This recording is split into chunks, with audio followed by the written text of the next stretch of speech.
Today is my 14th birthday. There will not be birthday cake, singing, or a party. Instead, we are attending a funeral. My sister's funeral, to be exact. Before my sister died, we had a large party planned for me. I normally do not have a big party, but 14th birthdays are a really big deal to werewolves. They are the day that we first meet our wolves. The next monumental birthday is our 20th birthday. That is when can first identify our fated mates. I am our beta's youngest daughter, and my father is loved and well-respected. Everyone was excited to meet my wolf and to see what type of wolf she would be. Thus, the guest list for my party was pretty large, and it included ranked wolves from nearby packs.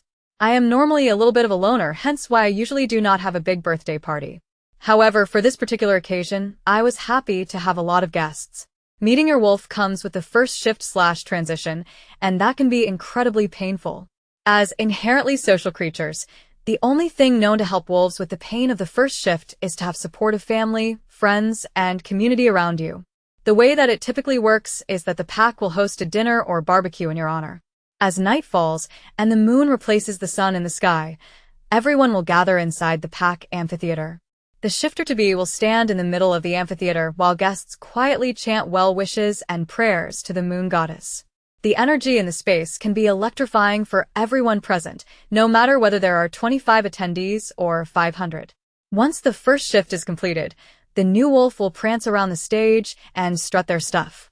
The crowd will ooh and ah until the pack alpha approaches, learns the new wolf's name, and introduces the wolf to the crowd. The new wolf will also swear his or her allegiance to the pack and to the alpha, allowing the wolf to mind link with other pack wolves. Finally, the new wolf and any guests old enough to shift will go for a pack run. The whole process is incredibly special and exciting. As you might imagine, decor is also an important part of the party planning process. Each shifter gets to decide the decorations and party theme that will be used for their party. If more than one wolf turns 14 on the same day, the wolves can either agree on a theme or split the party into parts that they can individually decorate. The pack Luna will then work some sort of magic that somehow blends the individual areas into one cohesive theme in the center. My birthday is in October, and despite how large our pack is, I am the only one born on that day. I love having an October birthday because my favorite season is fall. For my decor, I had picked flowers and decorations in rich fall colors, including deep oranges, reds, and greens. Unfortunately, none of my party decorations will be used. Or rather, none of my decorations will be used for me. As I mentioned, we are holding a funeral today instead.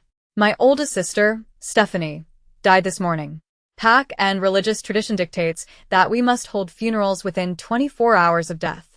Because Stephanie died shortly after midnight, her funeral must be held today. All food and decor set aside for my birthday party was therefore immediately diverted for the funeral. Thankfully, my fall-themed colors were sufficiently somberish to work. All decorations that seemed relatively happy, celebratory, or that mentioned me have been removed. Pictures of Stephanie have now been placed on tables and podiums, and the music I selected has been swapped out for songs about loss or Stephanie's favorites. The loss of Stephanie is a really big deal.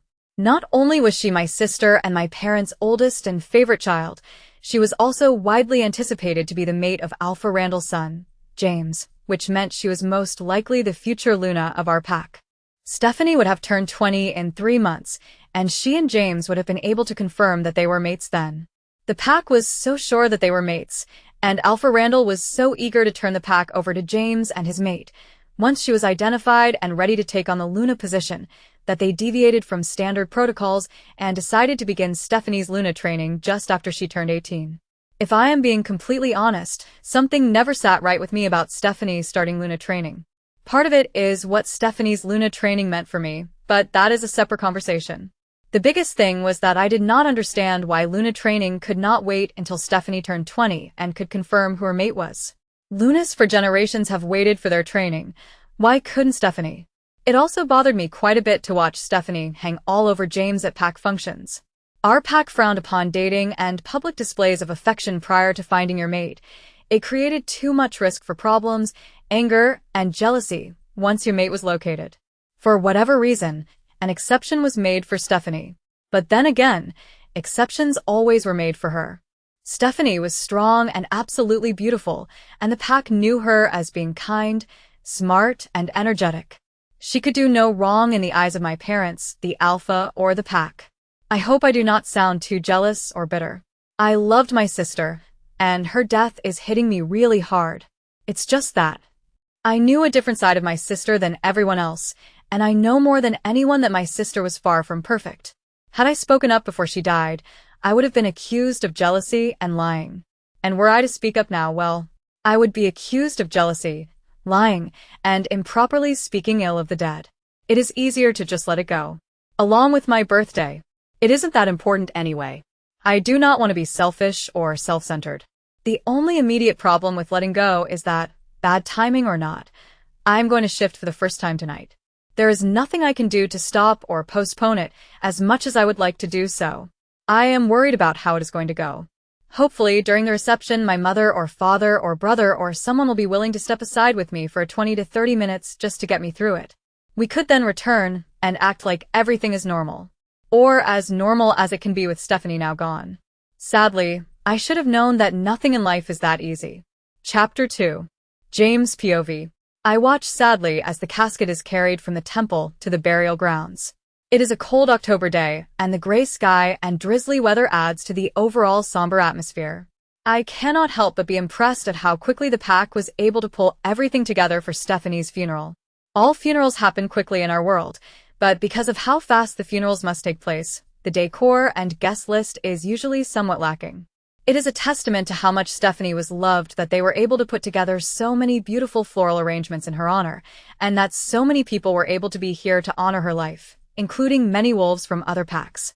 If it wasn't for it being such a horrible occasion, I would actually describe the color scheme as beautiful. Then again, fall has always been one of my favorite seasons. I am vaguely aware that we had some other function on the calendar today, but I honestly cannot think of what it was. With a large pack, the West Mountain Pack has over 10,000 members. We have a lot of functions. As the future alpha, I am expected to attend as many of them as I possibly can, but no one expects me to remember what they all are, even if I try to pretend in the moment. Unless reminded by an Omega or my amazing girlfriend, I can't even seem to remember my own mother and father's birthdays most of the time. My amazing girlfriend. I sigh, wiping a tear from my eye. She will never again be around to remind me about birthdays. Sadly, there will be no pretending that I know what today's ceremony is about. Stephanie Brogan was the love of my life, and she was my future mate and Luna. I still cannot believe that she is gone. We never even got to fully experience the mate bond, including the sparks and the great sex that I am told comes with it. Had she lived just 3 months longer, our wolves would have confirmed one another as mates, and Stephanie would have been able to formally claim her proper place in my bed and in my life. Instead of welcoming her sexy body into my bed, I am saying goodbye to her today. I am also saying goodbye to all of our future plans and dreams together. I cannot help but feel anger and resentment about that. This is not how things were supposed to be. As I watch the funeral procession go by, my father, mother, and I, along with the Beta family, must stand at the entrance as guests move from the temple to the burial grounds. I catch a glimpse of Stephanie's younger sister, Lily. She is standing next to her mother. She looks both sad and innocent, which causes the anger in my body to rise even more. That little brat is the reason that Stephanie is dead. Flashback to last night. Stephanie and I are cuddled on the couch in the pack house, living room, watching a movie. I have my hand on her thigh, and I am about to kiss her when she gets distracted by a text message. Stephanie did not let me see the message, which annoys me, but she quickly explains that Lily is lost in the forest after having snuck out to meet a boy. Stephanie's sister is 13 or 14 years old. She has all the teenage acne and attitude that comes along with being that young. Unlike Stephanie, who has beautiful blonde hair and hazel eyes, Lily has reddish-brown hair and bright green eyes. Or at least I think they are bright green. She usually has them covered up with large black glasses. Stephanie gets up and tells me that Lily has texted her, begging her to come and find her. I am annoyed by the interruption, but I offer to go with Stephanie to get the little brat. Stephanie says Lily will be upset if anyone else knows about her little escapade.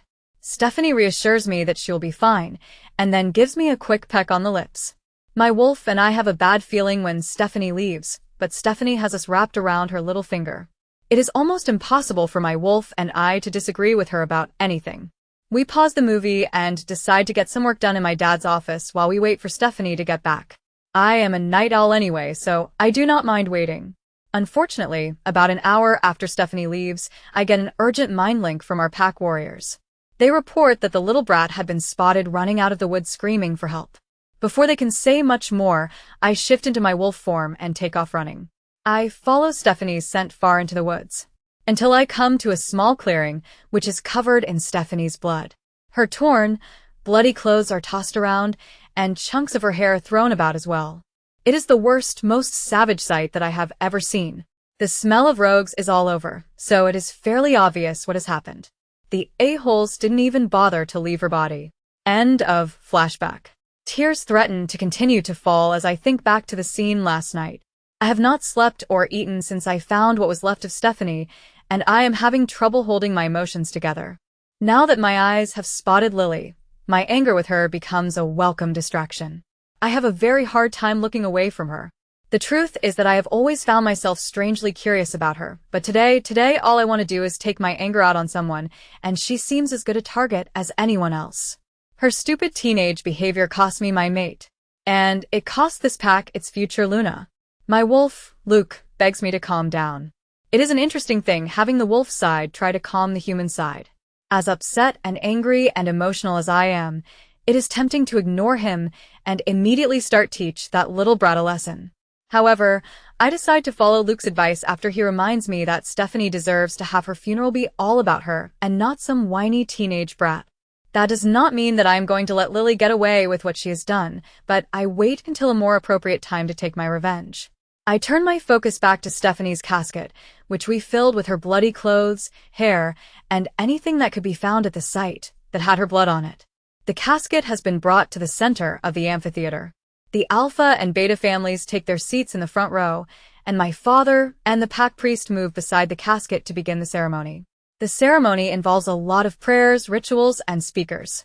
The average ceremony takes 2 to 3 hours, and Stephanie's will most likely take closer to 4 to 5 hours given her status in the pack and how beloved she was. During the ceremony, I keep trying to distract myself by looking around as others around me. I do not want to be seen as weak by curling into the fetal position and wailing like a baby, even though that is the only thing I want to do right now. My heart breaks as I glance at Stephanie's parents next to me in the front row, holding on to one another as they cry. Seeing Stephanie's father, a strong, powerful beta wolf, break down is a sight I have very rarely seen. The pain in his eyes is heart-wrenching. I also notice Stephanie's brother, Nick, as he clings to his mate, Jenny. Both of them are crying as well.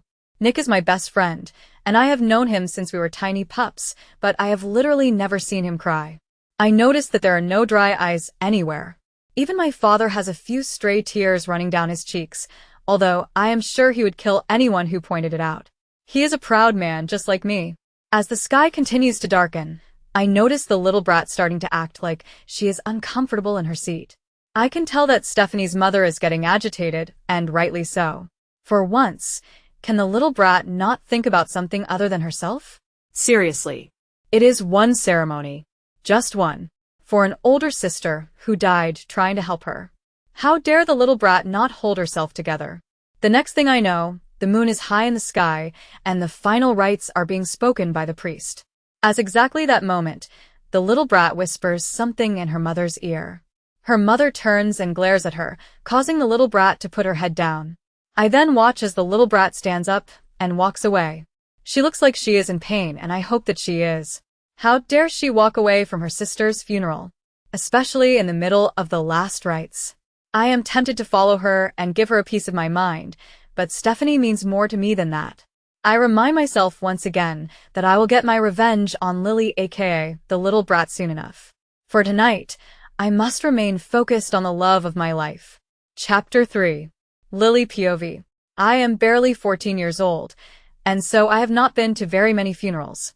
I did not know all the rituals involved, and I did not know how long it takes to go through them all.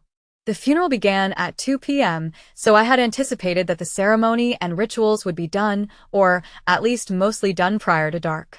I did not realize my mistake until it was too late, after I was seated next to my mother in one of the most visible places in the entire amphitheater. Had I realized what all was involved, I would have tried to find a seat in the back or on one of the sides. Doing so would likely have upset my parents, but not as much as begging to leave in the middle of Stephanie's final rites. I have never seen so many negative emotions from my parents before. My heart ached as I watched them hold on to each other and cry. I may not have seen Stephanie in the same light as they did, but I loved her. Most importantly, I loved and loved them. I would do anything to make my parents' pain go away. On the bright side, perhaps making them angry with me was a good distraction. Instead of feeling sad, they could feel anger. Not that I had a choice. The darker it got, the more my body began to hurt and ache. I felt feverish and dizzy, and despite doing everything in my power to get comfortable in my seat, I knew from what my friends told me, and what I had seen, that I was minutes away from making a spectacle of myself. I needed to get out of there, and fast. Any hope that I had of anyone being there with me when I shifted was gone. I knew I was on my own for this. As I got up, I felt angry eyes on me. I couldn't help but turn to see who was staring me down. Unsurprisingly, it was future Alpha James. We briefly locked eyes, and then I scurried away. Today was not the first time that I had caught James looking at me, but it was the first time I had seen such anger and resentment in his gaze. I had no idea what that was about, but I told myself it was probably just the way that James was choosing to grieve. Clumsily, after knocking over a couple of flower arrangements on my way out the door, I finally made it out of the venue. I hurried myself to the nearby forest. At first, I started to head the direction I had gone with Stephanie just last night, but I quickly realized that was a bad idea. I decided to head in the opposite direction, towards a waterfall. I still do not know why Stephanie was so insistent on me meeting her in the forest last night. She told me before she went downstairs to watch a movie with James that she had something special she wanted to show me at midnight. I tried to tell her that I did not want to meet her that late because I needed to save my energy for my first shift, but she was being stubborn, and I knew all too well what happens when Stephanie was being stubborn or felt like she was being challenged. Plus, naive me thought there was a possibility that Stephanie wanted to give me a present or do something nice for me for once. Another flash of pain distracted me from thinking any more about last night, and I fell to the ground. Suddenly, I heard a voice in my head. "Keep going, Lily. Keep going. Get to the waterfall." I was not sure who the voice belonged to, but I knew that I needed to listen to it. Struggling, I climbed to my feet, only to fall to the ground again as another flash of pain hit me. Everything in me wanted to give up and pray that I joined Stephanie wherever she was. However, the voice spoke again.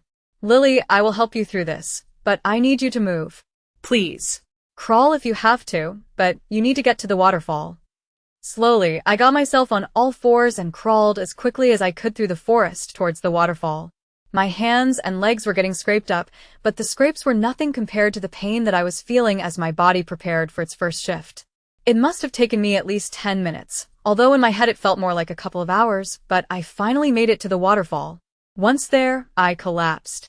The pain continued to come at me in huge waves, and a few times I was sure I was going to stop breathing.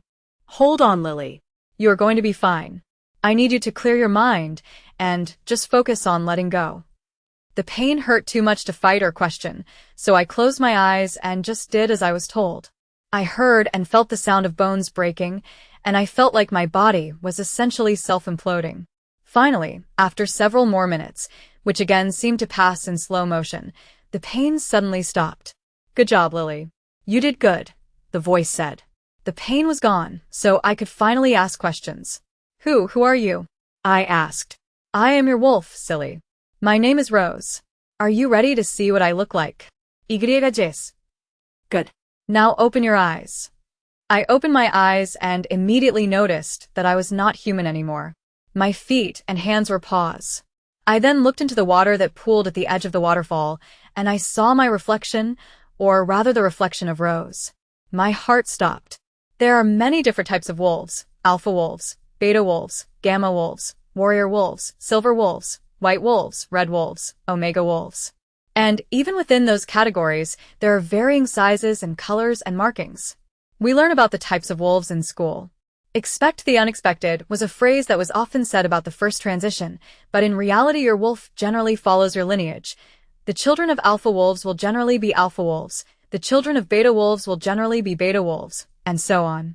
Typically, the big excitement, especially with children of ranked wolves, centers on the size, color, and personality of the new wolf. Looking back at me in the reflection of the pool was a type of wolf I had never seen or learned about in school. Rose's fur was a beautiful bluish-silver color that almost glowed.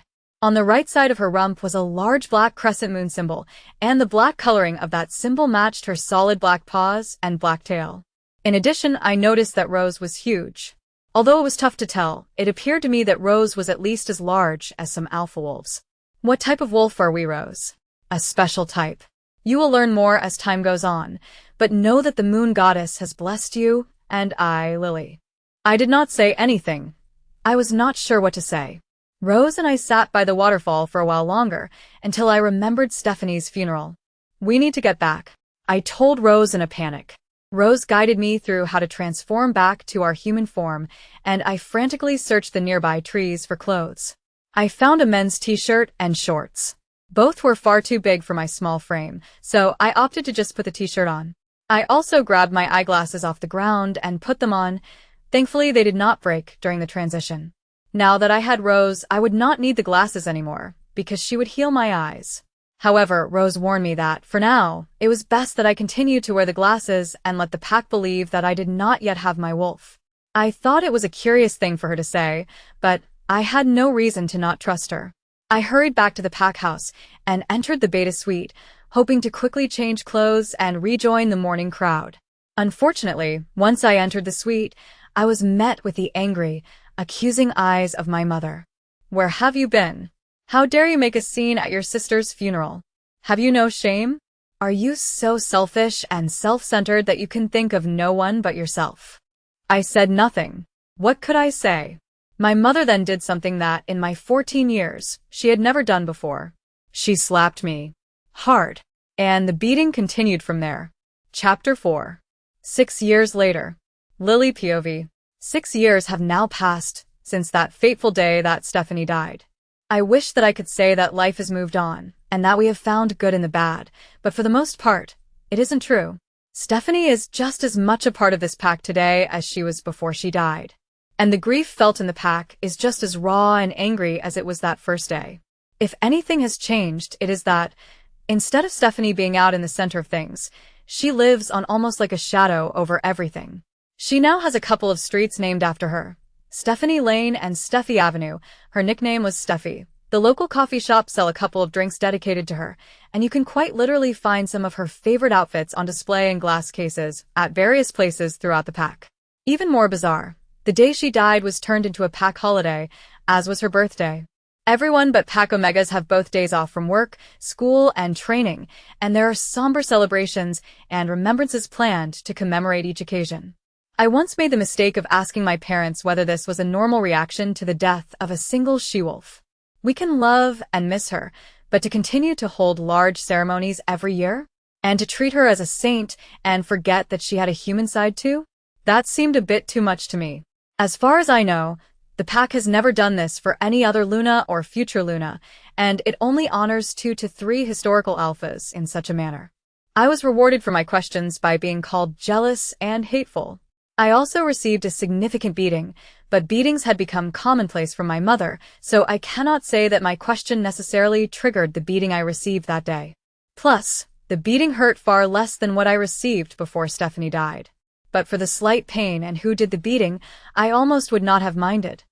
Overall, I think the worst part of losing Stephanie 6 years ago wasn't losing Stephanie. It was how losing Stephanie impacted my relationship with my parents and other pack members. Before Stephanie died, I was well aware that Stephanie was my parents' favorite. My older brother Nick, and I would even joke about it from time to time. But even though Stephanie was their favorite, they still treated me really well and loved me. They never would have raised a hand to me before Stephanie died. After Stephanie died, however, my parents could barely look at me. And when they did, I saw the unmistakable wish in their eyes that it had been me, not Stephanie, that died that fateful night. In addition, my parents stopped caring about my well-being generally. I lived in their house until I was 17, but I was responsible for my own meals and necessities. I was forced to take on a part-time job at a nearby diner just to ensure I had clothes and food to eat. I technically could have eaten the food that was available in the pack house, but the dirty looks and mean comments made by my parents, James, and other pack members were enough to make that an unrealistic option. Also, in case you are wondering, I have not celebrated a birthday since Stephanie died. Not one single soul other than Rose has bothered to tell me happy birthday. No one even bothered to ask me whether I had received my wolf. That wasn't because birthdays stopped being important. It was just mine whose meaning changed. I attended plenty of birthday parties, and the pack hosted plenty of 14th birthday celebrations. In fact, I think it was because of one of those birthday celebrations that someone finally questioned whether I had received a wolf. It was a legitimate question, given that I was over 14 and never joined a pack run. Rose encouraged me early on to skip them for safety reasons, and I was all too happy to do so. Had anyone bothered to ask me directly about my wolf or about why I was skipping the pack runs, I would have been honest, but no one ever did. Instead, a rumor spread that I was wolfless. Pack members speculated that I lost my wolf as a result of post-traumatic stress from losing Stephanie or guilt for what I had done to Stephanie. That latter theory was the one that really got under my skin, because I knew that was a theory and rumor spread by James. Shortly after Stephanie's funeral, he told my parents and most of the pack that Stephanie was only in the forest that night to save me. He also said I had gone out to meet a boy. I have no idea why he would say such things. I have never had a boyfriend, and Stephanie was the one who asked me to meet her in the forest. This rumor was the main reason that I received a beating from my mother the night of my first shift. And it probably adds to the reason that pack members feel free to wish me dead. Notably, though, I have never dared to defend myself. To tell the truth would be the equivalent of talking negatively of both Stephanie and our future alpha, and would likely lead to a death sentence. So instead, I have always just pushed through. One of the ways that I have survived is to hold on to the faith that one day things will be different.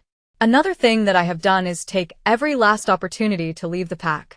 For example, I hurried through high school so that I could graduate early, and I then went away to college. To avoid coming home, I have been loading up on credit hours and taking every term of school, including the mini winter sessions, that I can get. I am also taking advantage of a unique expedited program offered just for werewolves doctors. Given all of these things, I actually expect that I can become a fully licensed werewolf doctor in just a couple more years. Until I become fully licensed and independent, I will have to continue to bear the shadow of my sister and the pain that comes with it. I am required to be present for both of her holidays. All pack members are. There are no exceptions. But thankfully those are among the very few times that I can reliably be found at the Western Mountain Pack these days. My ultimate goal is to meet my mate and become a pack doctor in his pack, which I pray to the moon goddess is not the Western Mountain Pack. If, goddess forbid, my mate is in this pack, perhaps I can convince him to transfer packs with me. Goddess willing. Tomorrow is my birthday. I guess we will find out then. Chapter 5. James POV. Tomorrow will mark 6 years since Stephanie died. Everything and nothing has changed. I still think of Stephanie every single day. Her beautiful smile, her laugh, the kindness that she showed to pack members, the passion that she showed for her Luna training. Stephanie would have been an amazing and strong Luna. Had Stephanie lived, we would have been happily married by now. We would probably have already had at least 2 adorable pups, who would have been doted on by 2 loving sets of grandparents.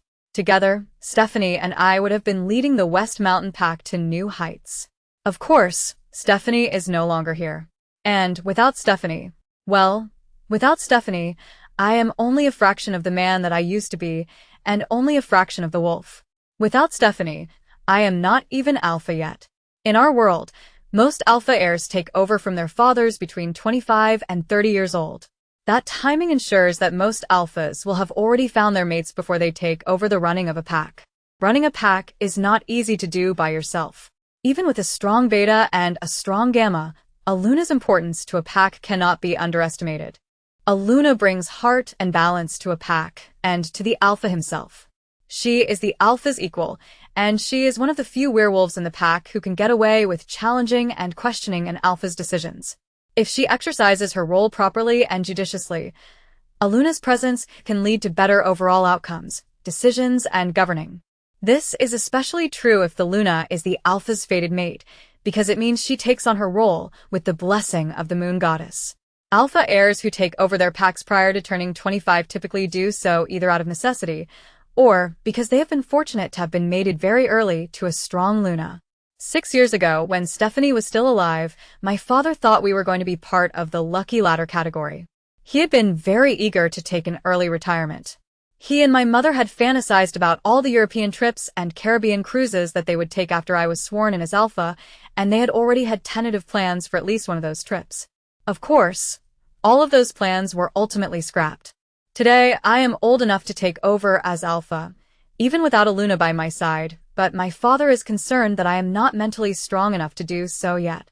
He sees me as broken. My father is probably right. It is a little hard not to feel broken. The reminders of Stephanie are everywhere. Even after 6 long years, I feel like I cannot escape from the reminders or from my grief, and it is suffocating. The pack house has practically turned into a mini museum to her, and almost all of the local businesses have some sort of small dedication, whether it be a dedicated drink, food item, picture, or shelf of Stephanie-inspired items. Worse, twice a year, we hold a series of ceremonies and remembrances for Stephanie. As Stephanie's mate, and as the future Alpha heir, I am expected to attend every one of them. I want to be there. I know that I should be there. But it is complete and utter torture. Every day without Stephanie is difficult, but Stephanie's birthdays and death anniversaries always hit me the hardest. What I want to do more than anything on those 2 days is be by myself so that I can process my grief. There is a waterfall that I like to go to. If I could, I would spend all day there on both days. The waterfall isn't exactly hidden, but to find it, you have to go pretty far within the woods and know where to go. As far as I know, I am the only one in our pack who ever goes there. Being at the waterfall brings me comfort. It always has.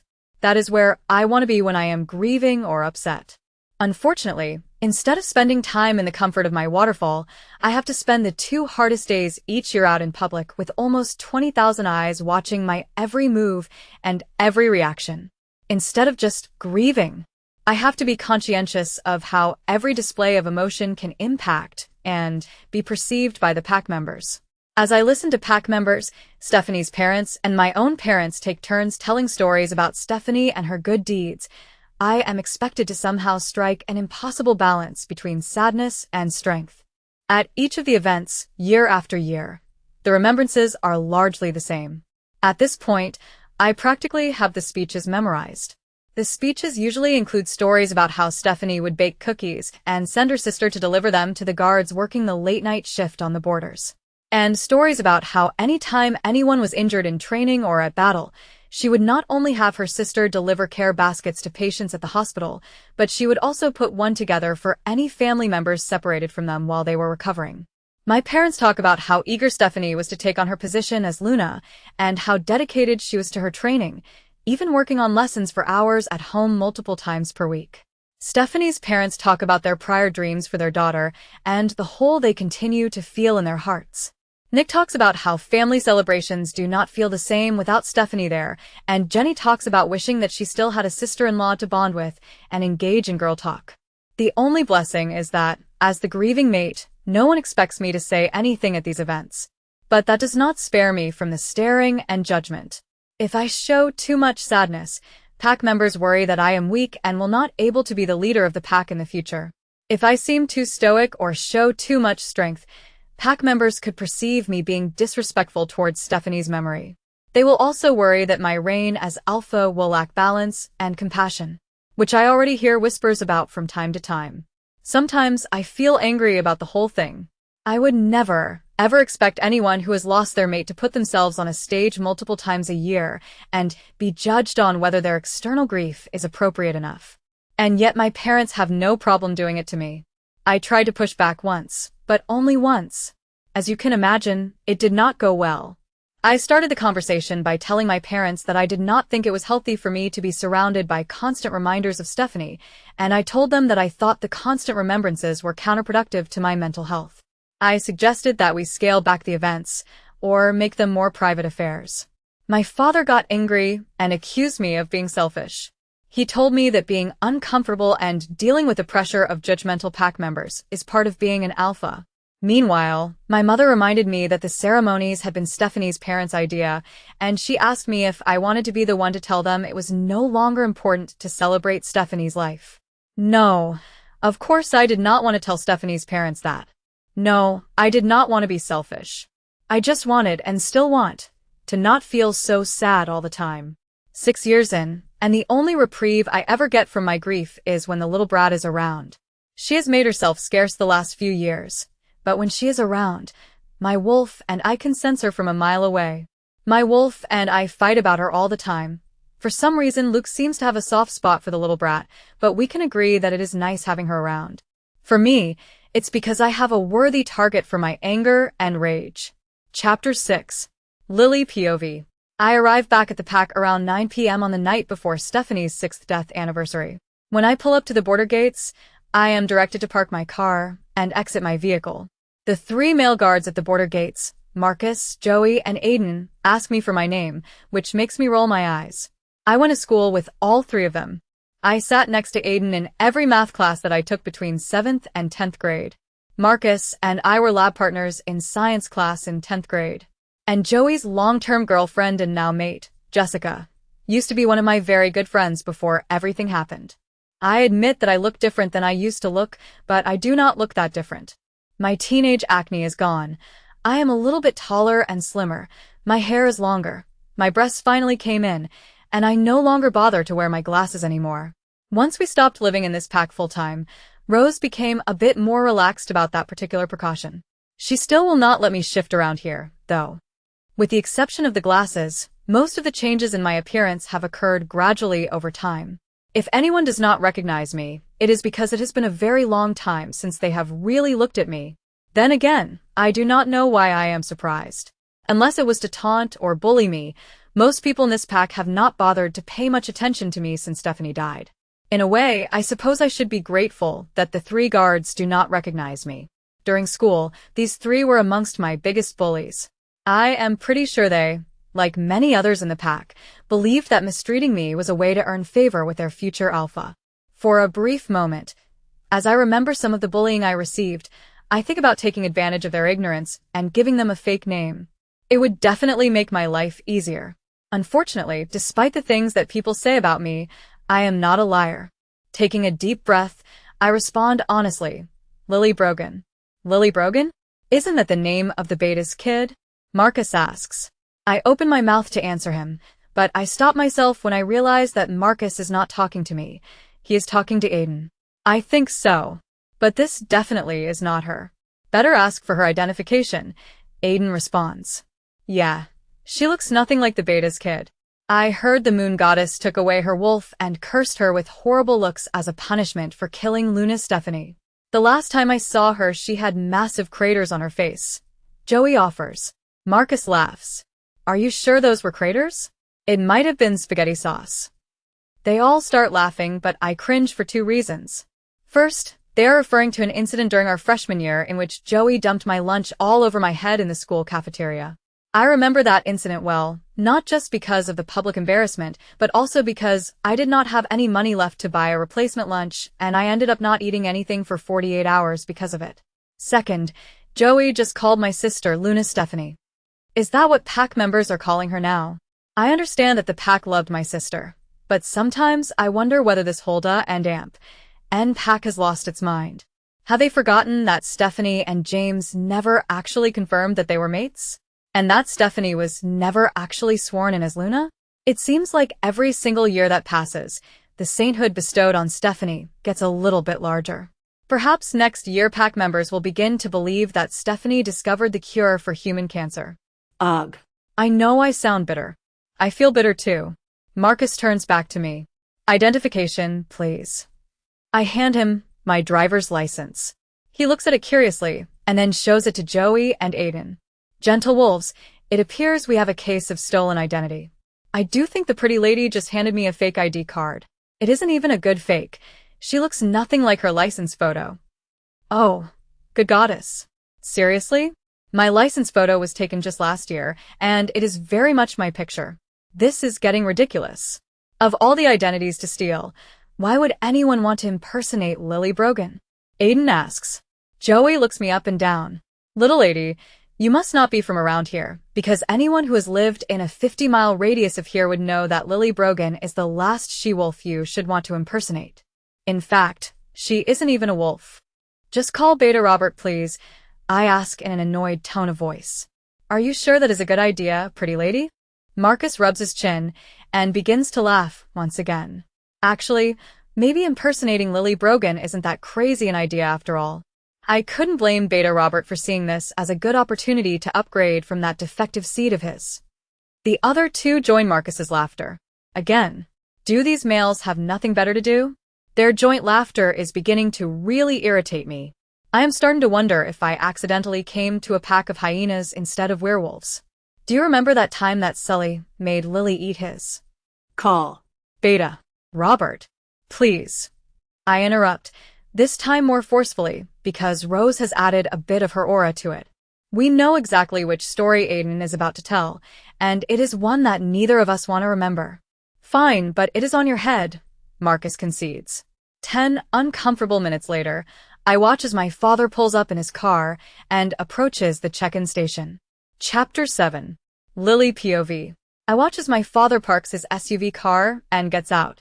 I can tell that he is annoyed to be called to the border at this time of night. What seems to be the issue? My father asks the 3 guards after he enters the check-in station building.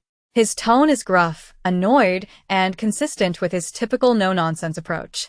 Marcus steps forward, points in my direction, and hands my father my driver's license. I am sorry to have bothered you, Beta Robert. This female here is requesting entry, but this is the identification card that she handed us. Obviously, this female is not your daughter, sir, but she insisted that we call you. Do you always honor the demands of strangers with false identification? My father asks without even looking at me or the license. He is clearly frustrated. I have to wonder how long these 3 have been working at the border. My father's frustration level should have been predictable to anyone who had served at the border for a decent amount of time. Well, no, sir, but what, Marcus? My father cuts in. What does your training tell you that you are supposed to do in this situation? Marcus looks down. We are supposed to run the identification card through the computer processor and then contact the officer in charge with the computer results as well as our findings and suspicions. Did you run the identification card? Marcus gulps loudly. No, sir. Am I the officer in charge? No, sir. What about her car? Did you follow protocol as to that? We had her park her car and exit the vehicle, sir. Is that all that you were supposed to do? I am not sure, sir. After concluding that she was an imposter, did you run her plates? Did you have a wolf sent it for explosives or other occupants? No, sir. For some reason, Joey, who has never been known to properly gauge the temperature of a room, decides to jump in and defend his friend. This confirms for me that they are all new to the border assignment. Beta Robert, we just thought that because she was claiming to be your... My father spins 90 degrees on his heel and looks at Joey and Aiden angrily. Oh, so it wasn't just Marcus who forgot the training protocol? Were all 3 of you thinking that skipping the processing procedures and calling me instead of the officer in charge was the right thing to do? Now all 3 guards look down in shame, saying nothing. Seeing that they have no valid explanation, my father gets angrier and angrier. Look up. Now, my father yells. He points to a large portrait of Stephanie that is hanging on the wall. Look at her picture.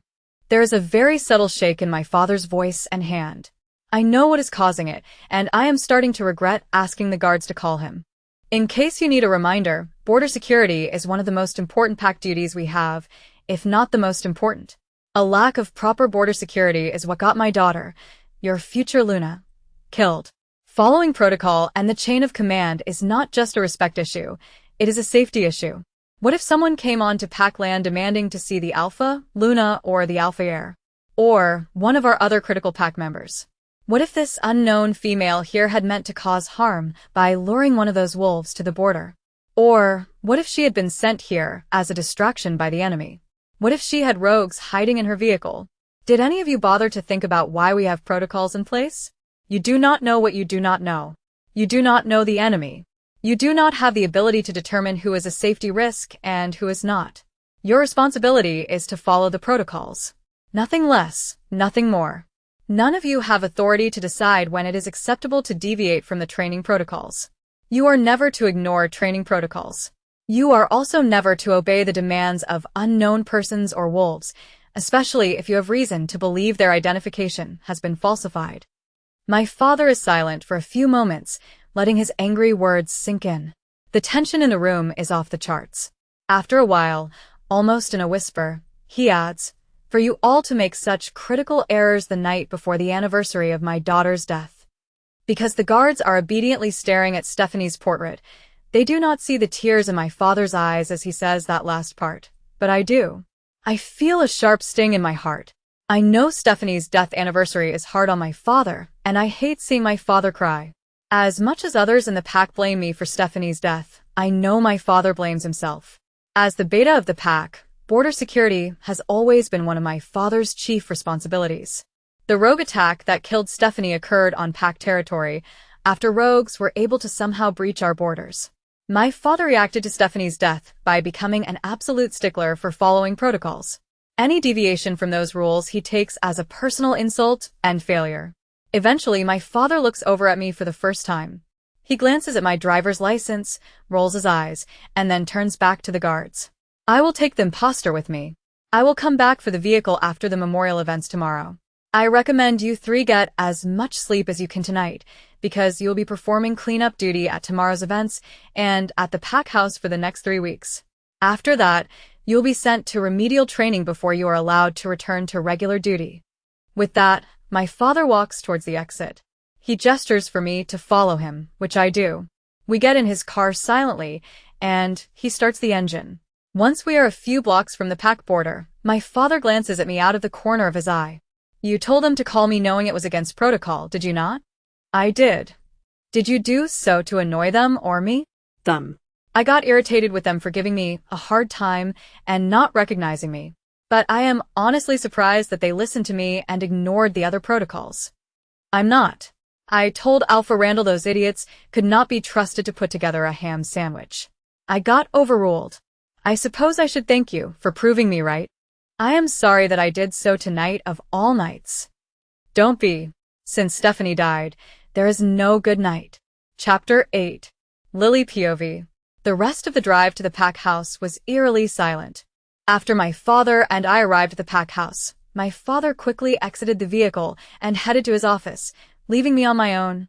I timidly and cautiously entered the beta suite, but I was relieved to find that my mother was already in bed.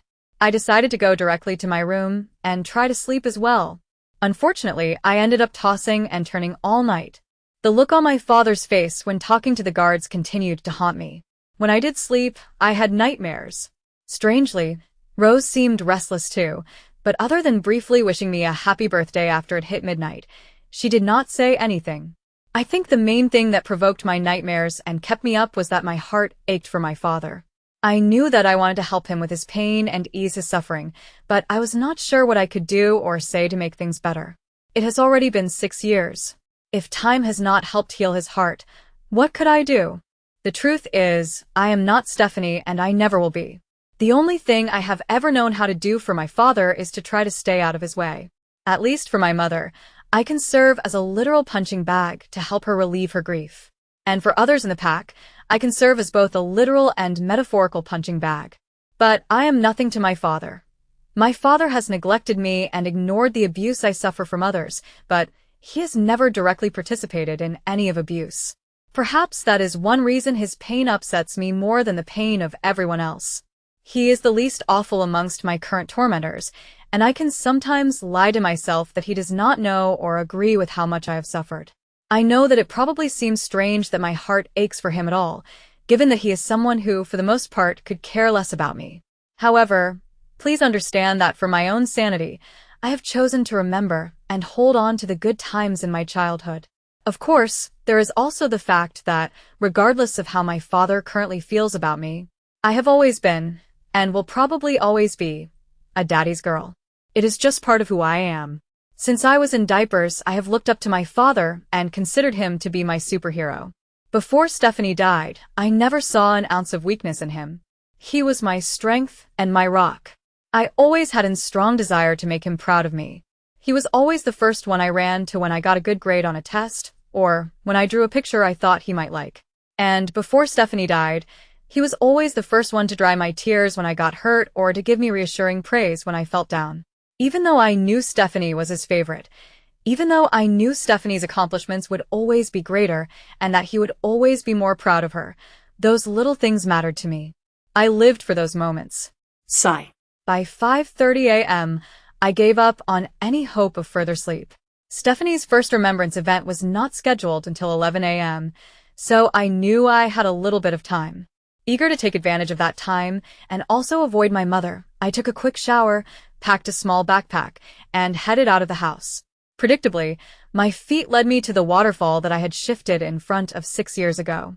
I have come here at least twice a year since Stephanie died, usually on her birthday and death anniversary. The waterfall brings me an odd sense of peace. As beautiful as it is, I do not know anyone else who comes here. Perhaps that is why I like it so much. I found a flat rock and sat down. I then took a legal pad of paper and a pen out of my backpack. It probably sounds weird, but I am not always sure if the moon goddess can hear me when I pray to her silently in my head. So, about 7 years ago, I began writing down my prayers. Once I am done writing them, I will seal them, kiss the paper, and then burn the prayer with a silent wish that the moon goddess pays attention. I do not know whether praying this way actually makes a difference, but it does make me feel better. Wiping a few tears from my eyes, I began writing. Dear moon goddess, here I am, back at the pack once again. Today marks 6 years since Stephanie died. I know that I have asked you for a lot over the years, and you have usually provided, although not always in the ways that I expected. James and most of the pack still believe that I am the reason that Stephanie died. For years, I have dreamed about everyone finding out the truth about what happened that night, but I have never dared to ask you to help make that a reality. In fact, I have never even talked to you about what happened that night. I suspect you know why I have avoided the subject. The truth is, I have been a coward. I have told myself over and over again that James spread baseless rumors and that I did nothing wrong.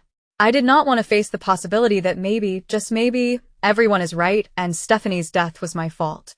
Today, however, I am willing to face the truth. I never should have prayed that you stop Stephanie from continuing to hurt me. I realize that now. Please know that I never would have asked you to stop her if I knew it would mean the end of her life. I would have just continued to deal with it. Please, if you are with her, tell her that I am sorry. I accept that what has happened to me since she died has been a way of punishing me, and I understand. The problem is that I am not the only one being punished. I do not know how many more times that I can watch my father break down in tears because he misses Stephanie so much. My father never did anything to deserve this. I may not have been Stephanie's biggest fan, and I may think that this pack has lost its mind half the time, but there is no denying that Stephanie was loved and valued. If there is a way to turn back time, I beg you to ignore my prayer that day, or to at least take me instead of Stephanie. If that is not possible, I beg you to accept my apology for my wrongdoings and help bring peace and happiness back to this pack. Please especially help my father and my family find peace. Please help the pack move on to bigger and greater things. Hell, even though I do not like him, I ask that you please even bring James a new mate who will love him and appreciate him in a way Stephanie never could. It is time for the pack to move on, even if that means moving on without me. If you will honor these requests, I will do everything in my power to be the best she-wolf that I can be. Rose tells me that we are special and that we have a unique destiny in front of us. I am willing to follow that destiny wherever you want it to lead us, but please, do not let anyone else suffer anymore because of me. With love, Lily. As I seal the letter, kiss it, and prepare to burn it, Rose speaks to me in the link. You know that you sound a little crazy in that letter. What happened to the strong human I have been living with the last several years, who knows that Stephanie's death was Stephanie's fault and only Stephanie's fault? I sighed. It is easy to tell myself that when I am away from the pack and not having to deal with the consequences. It is a lot harder to believe that I am blameless when everyone around me is crying and upset all the time. You saw my dad last night. That nearly broke me. He is still hurting so much. That does not make any of it your fault, Rose protests. Rose, the day before Stephanie died, I prayed that the moon goddess stop Stephanie from continuing to hurt me. She was not hurting you, Lily. She was torturing you. There is nothing wrong with you praying that it stop. There is if it costs Stephanie her life. Lily, you are not giving the moon goddess enough credit. You are smarter and stronger than this. You need to stop with the emotional vomit and... Suddenly Rose stops talking through the link. She is pacing back and forth in my head. I have no idea what is going on until the overwhelming scent of vanilla and coffee beans hits my nose. Mate. Lily, our mate is here. Mate, mate, mate, mate, mate. I stand, dust the ashes off of my jeans, and turn around. My heart drops when I recognize the werewolf standing about 200 feet away from me.